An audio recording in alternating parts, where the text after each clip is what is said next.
yang akan datang ini mengharuskan setiap cabang olahraga harus minimal mempunyai 15 atau 16 pengda.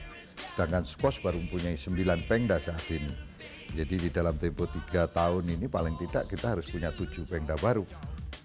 Sejauh ini squash masih dikenal sebagai olahraga eksklusif yang hanya diikuti oleh member klubnya saja. Tapi ironisnya atlet-atlet nasional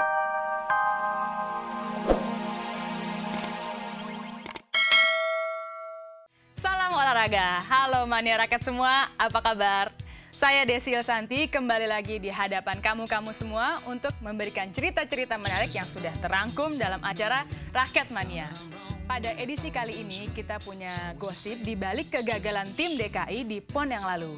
Terus ada juga tentang kacamata gayanya pebulu tangkis dan mania raket pengen tahu juga dong kafenya Bung Christian Hadinata. Pokoknya masih banyak lagi dari arena tenis, bulu tangkis, dan juga squash. Oke mania rakyat, gimana kalau langsung saja kita simak yang pertama, Outball. Kegagalan tim tenis DKI merebut medali emas di nomor bergu putra, putri, dan tunggal putra putri memang di luar dugaan. Soalnya dilihat dari materi pemain yang diturunkan, DKI dinilai punya kekuatan yang paling merata. Cuma dengar-dengar nih, di balik kegagalan tersebut ada unsur sentimen. Maksudnya ada usaha-usaha yang membuat agar DKI kalah. Alias asal bukan DKI yang menang. Apa betul begitu?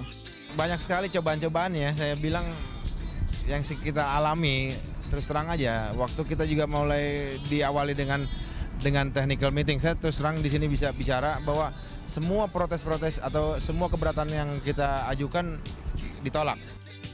Apa itu termasuk soal drawing yang terpaksa diulang lantaran tidak hadirnya pemain dari daerah lain?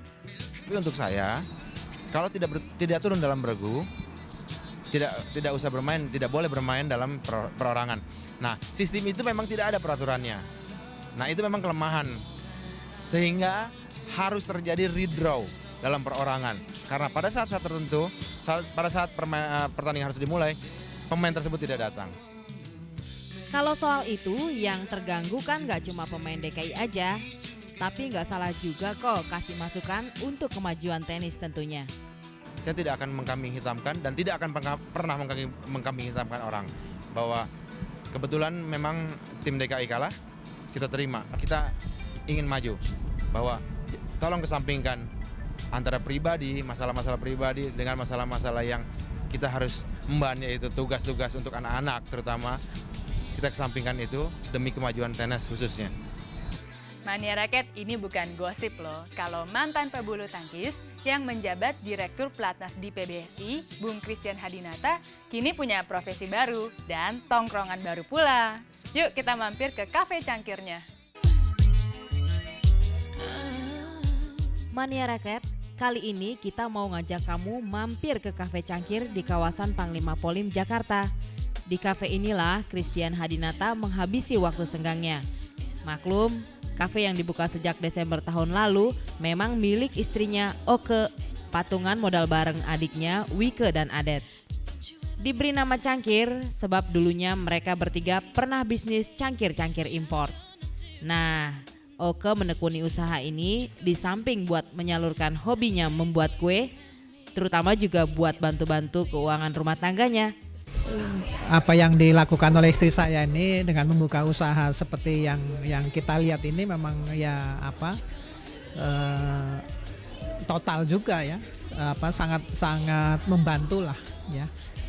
Jelas kalau hanya mengandalkan apa yang saya dapat di bulu tangkis itu hampir-hampir nggak mungkin lah. Ya, kita tahu keadaan profesi pelatih itu bagaimana sih. Karena ini bisnis istrinya, tentu dong Christian gak terlalu ikut campur. Biar begitu kalau lagi gak ngelatih, mantan maestro ganda ini suka ngebantuin juga. Ya minimal nganter menu pesanan ke meja sang pengunjung lah. Di kafe yang ramenya tiap hari kerja ini tersedia aneka makanan dan kue siap saji. Satu di antara kue itu ada loh yang jadi andalan cangkir kafe ini. Puyum cake dari Bandung. Itu bikin sendiri. dari bikin ngocok sampai manggang semua sampai menyajikan itu semua sendiri. Terus kalau buat Christian sendiri, makanan apa yang paling disukai? Ini makanan favorit, namanya arem-arem. Sehari ya kalau ada sih bisa habis 5 ini. Soalnya ya praktis, enak gitu. Ya jelas enak, wong gratis kok. Asal jangan lupa kirim-kirim ke pelatnas juga dong.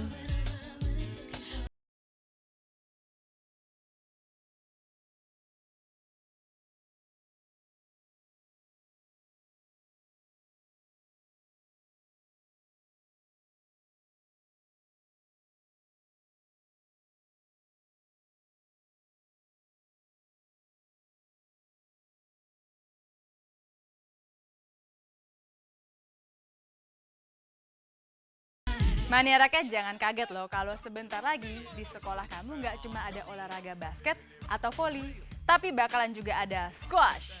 Nggak cuma itu aja, prestasi squash bakalan nggak kalah sama olahraga raket lainnya.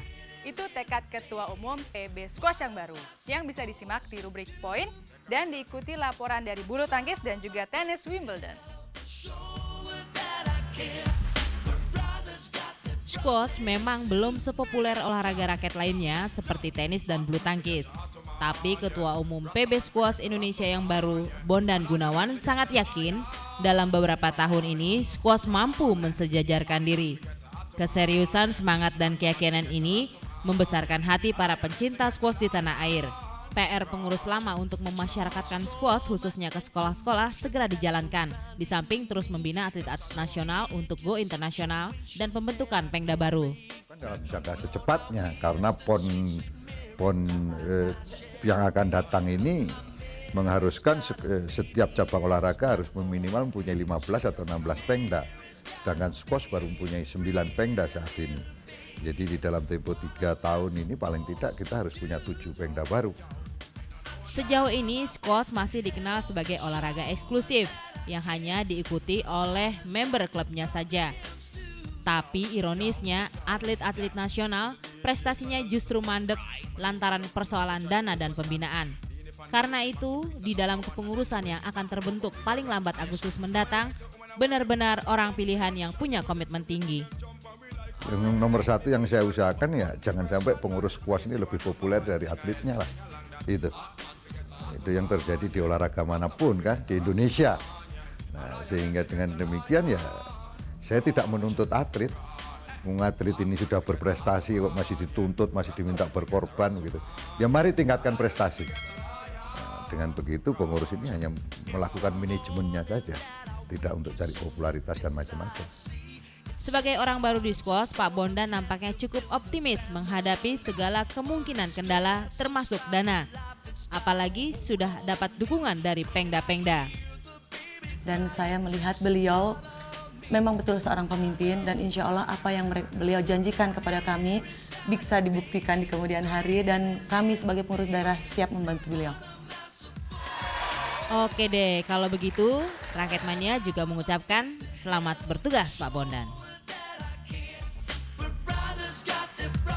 Mania Rakyat, nggak lama lagi nih penghuni pelatnas bulu tangkis di Cipayung bakalan berkurang.